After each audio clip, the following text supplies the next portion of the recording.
চট্টগ্রামে এস আলম গ্রুপের ৬ কারখানা বন্ধ ঘোষণা। এ নিয়ে থাকতেছে বিস্তারিত প্রতিবেদনে। এবারে বিস্তারিত। চট্টগ্রামে এস আলম গ্রুপের ৬ কারখানা বন্ধ ঘোষণা করা হয়েছে। এই কারখানায় অন্তত ১২,০০০ শ্রমিক কর্মচারী কাজ করতেন।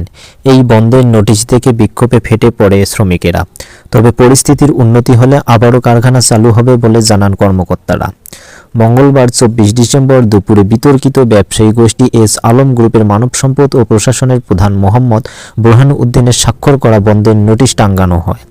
এতে বলা হয়, কর্তৃপক্ষের নির্দেশক্রমে অনিবার্য কারণবশত আগামীকাল বুধবার থেকে পরবর্তী নির্দেশ না দেওয়া পর্যন্ত কারখানাগুলো বন্ধ থাকবে। তবে কারখানার নিরাপত্তার সরবরাহ ও জরুরি বিভাগ খোলা থাকবে।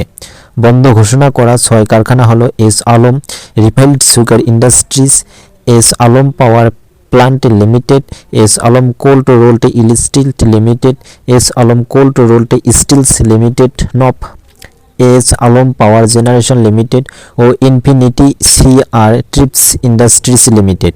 এর মধ্যে ২টি চট্টগ্রামের কর্ণফুলী উপজেলার কালারপুল, ৩টি ঈশানগর ও একটি বাঁশখালীতে অবস্থিত। বেলা ৩:৩০টার সময় কালারপুর এলাকায় S Alam cold rolled stills লিমিটেডে গিয়ে দেখা যায় শতাধিক শ্রমিক কারখানার ভেতরে বিক্ষোভ করছিলেন।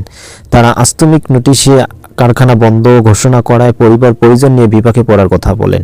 এর আগে ব্রিটিশ গণমাধ্যম ফাইন্যান্সিয়াল টাইমসকে দেয়া এক সাক্ষাৎকারে বাংলাদেশ ব্যাংকের গভর্নর আহসান এইচ মনসুর বলেন, ডিজিএফআই-এর সহায়তায় কয়েকটি ব্যাংক দখল করার পর ব্যবসায়ী গোষ্ঠী এস আলমের প্রতিষ্ঠাতা ও চেয়ারম্যান মোহাম্মদ সাইফুল আলম ও তার সহযোগীরা অন্তত ১০ বিলিয়ন বা ১,০০০ কোটি ডলার ব্যাংক ব্যবস্থা থেকে বের করে নিয়েছেন।